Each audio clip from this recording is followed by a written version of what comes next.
there, all you beautiful souls, and welcome back to Sunshine for the Soul. So today we're taking a look at what in us do we need to fall in love with? What action can we take in order to align ourselves with our greatest purpose that we're meant to fulfill as we are incarnated here as a spiritual energetic being? And that is a process aligning ourselves and finding our mission. So I'm pulling a Shaman's Dream Oracle today, and Aries, you have got card number 45, Repairing the Veil, Forgiveness. Now these messages are labeled for Aries, but really they are timeless and they are for any sign. But when we take a look at repairing the veil, we see lightness on each side, and then we see a center of darkness. So there is a split of bringing the two halves together. The shoestring represents forgiveness. It represents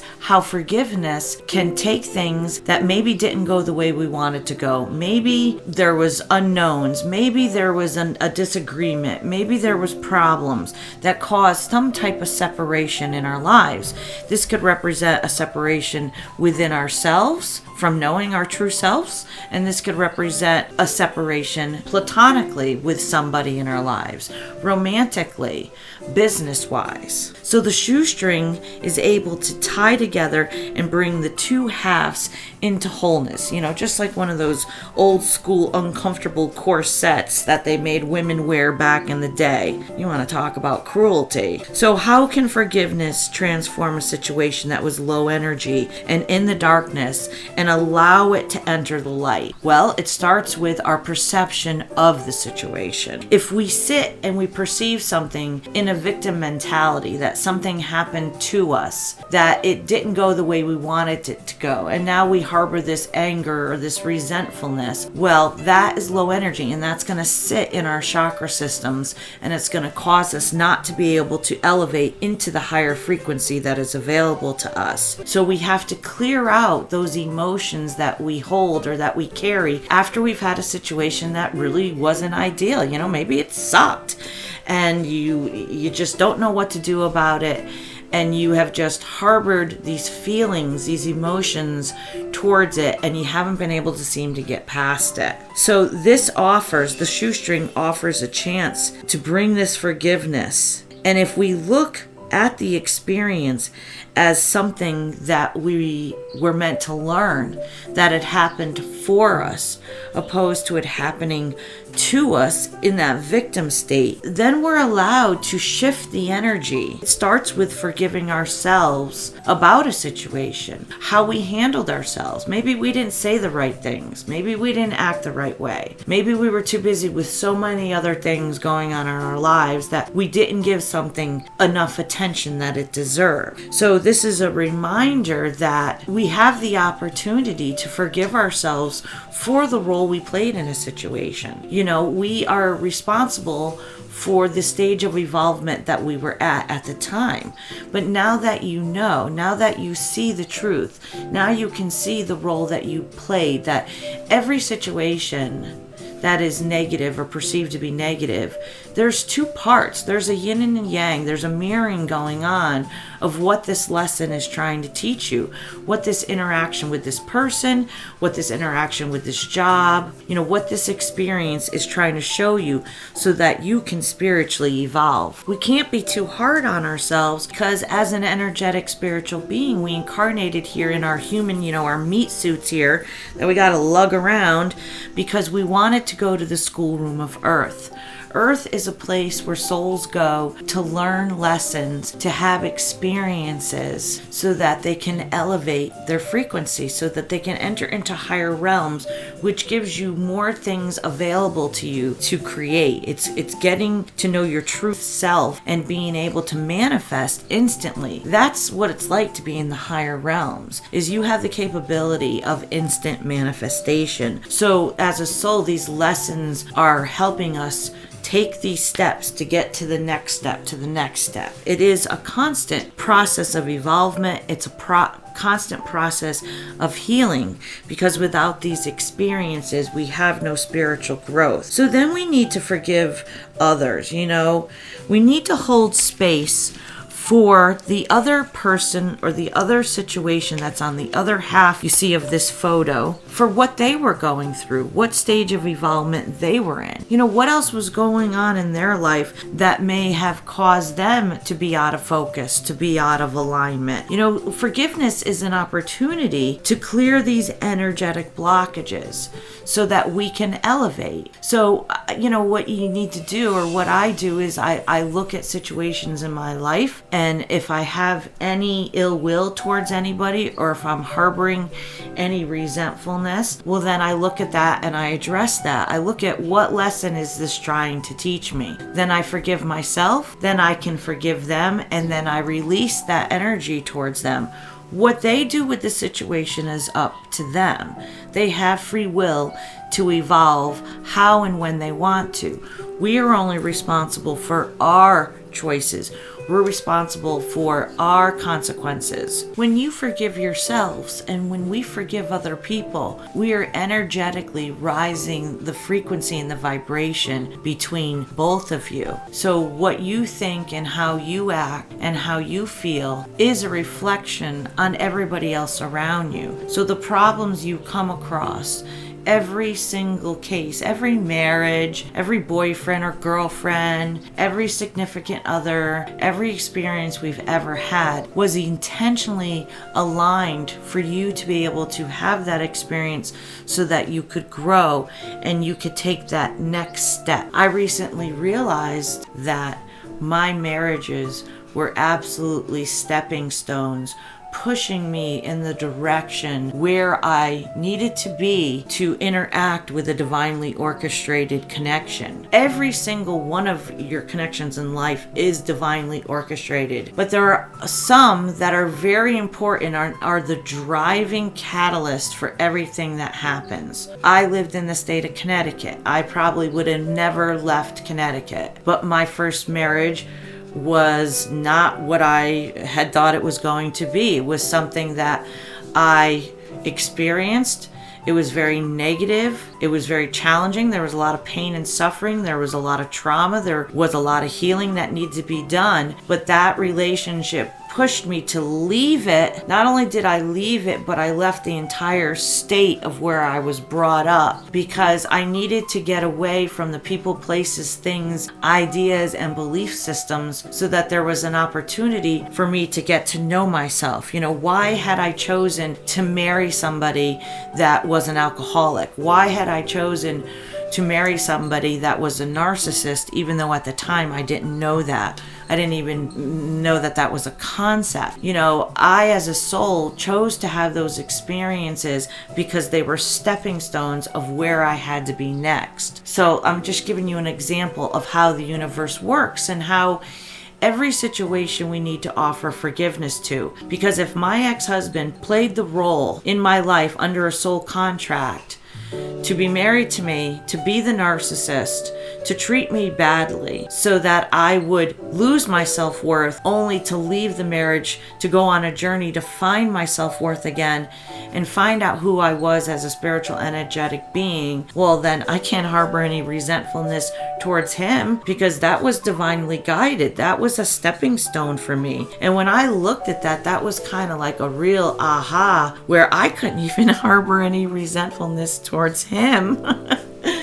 And oh, God knows that's one that is very difficult. And I just saw 1018. So interesting enough, I've been on the twin flame journey. If you've read anything about me in any of the descriptions, my twin flame journey started what I thought was January in 2021. But now I see that it actually started when I was, 16 years old. A recent YouTuber, Natural Mystic is her name, was telling me about, or teaching me, I should say, about the catalyst, the other twin flame catalysts in her life and how they started at 19 years old. And she actually had two catalysts or false twin flames before her actual true twin flame. So she was trying to get us to understand the synchronicities between these three souls that played an intricate part in her life. And one of the things that she acknowledged was that her catalyst twin flame turned out to be in the same zodiac sign of her true twin flame. So I had a little aha epiphany moment yesterday when I realized that when I met my twin flame, who I believe is my true twin flame, he had the same identical, not just sign, but he had the same birthday as my first husband. All right. So, you look for confirmation in your twin flame journey of whether or not this is really a thing that's happening to you, or if you've just lost your damn mind and you need to be locked in a padded room. But even after a year and a half, the universe gives you these little synchronicities, these little aha moments of reassurances that yes, if you were questioning, all the telepathy, all the divine intervention, all the things that had to take place in order for you and your twin flame to actually meet, and how divinely orchestrated that was, if you didn't catch all these other clues, here, let me show you how even the birthdays were synchronicities for your connection. So if my first husband hadn't pushed me to leave the state of Connecticut, I wouldn't have gone to Missouri to Bible college for counseling, who, while I was there, I met another catalyst that I had a lot of things in common with, somebody I really, really could relate to, someone I actually ended up moving to Virginia for because there was an opportunity here where I thought, well, this seems important to me. We seem to connect. Well, I moved to Virginia and that doesn't last more than, 3 months, where now I'm in Virginia and I'm building a whole new life for myself without the person I thought I was going to build my life with. So, rolling along, we keep going. And long story short, the interactions between me working an internship and meeting somebody in 2010, to lose connection with them, only to get reacquainted with them 11 years later, where I then get invited to a party up in the mountains where I go to, where I've been married and going through a divorce. So I've been separated for a year and a half from my second husband, only to go to this event and under the Perseids meteor shower and a tarot reading of duplicate cards 6 for 6, was I able to actually interact and meet my true twin flame. Looking at this and you're going, well, Cyndi, what does this have to do with falling in love with ourselves again, or what action can we take with this state of forgiveness? Long story short, what I have realized in the last couple days is that I had to forgive everybody along that journey. I had to forgive my parents. I had to forgive my ex-husband. I had to forgive all the people in the Christian school I went to that were cruel and dark and evil and treated me terribly. I had a terrible experience attending a Christian school, but I had to forgive every one of those situations, every one of those lessons, every part of that pain and suffering, because every single one of them played an intricate role in my life to lead me up the ladder, step by step by step, pushing me even around a country through relationships so that I could be aligned for this one moment where this divinely orchestrated, the most important relationship of my life, we could interact and we could meet. And that is power of the universe. That recognition that everything was a blueprint. Nothing was a mistake. Nothing was anything to be mad about. Nothing we should harbor any resentfulness towards anybody along our journeys, because they were there to push us where we needed to go. They were there to allow us to experience the gap, the separation from the light, the pain and the suffering, only to have our spiritual awakening, our ascension, which included meeting my twin flame, be that shoestring that pulled those two pieces together, where through our spiritual awakening, we truly find ourselves again.